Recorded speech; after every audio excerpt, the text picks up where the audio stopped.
sumusumbolo sa alab at sigla natin sa paglilingkod sa Panginoon. Kailangan po laging nagniningas ang mga apoy natin. Kahit po ano pang pagsubok, kahit ano pang mga karamdaman, kailangan po hindi natin haayang aandap-andap yung ilaw sa buhay natin. Ano?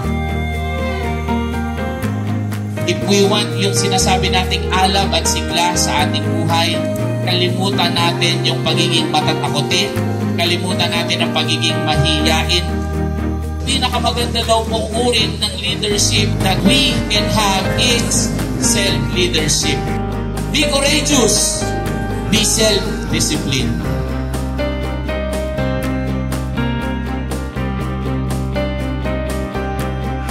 Kayo po ang pinagmumulan ng liwanag at bawat isa sa amin ay liwanag din. Ngunit mananatili lamang po ang liwanag, ang init sa amin kung mananatili ang init ng aming relasyon sa iyo at sa aming kapwa.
GUMC!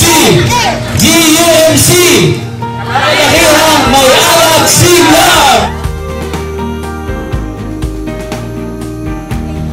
Lakad-lakad na tumulong, si Jesus ang siyang matulong.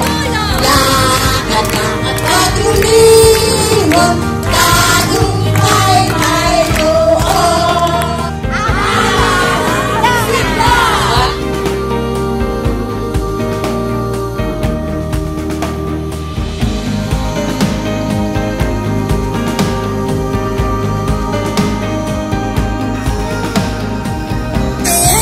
Attendee youngest complete family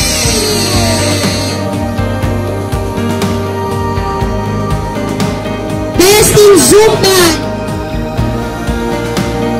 Tayo pong lahat ay naalab na maglilingkod sa ating Panginoon. Lahat po tayo sa ating community, sa ating kapwa, para po makita nila ang kabutihan ng Panginoon sa ating buhay.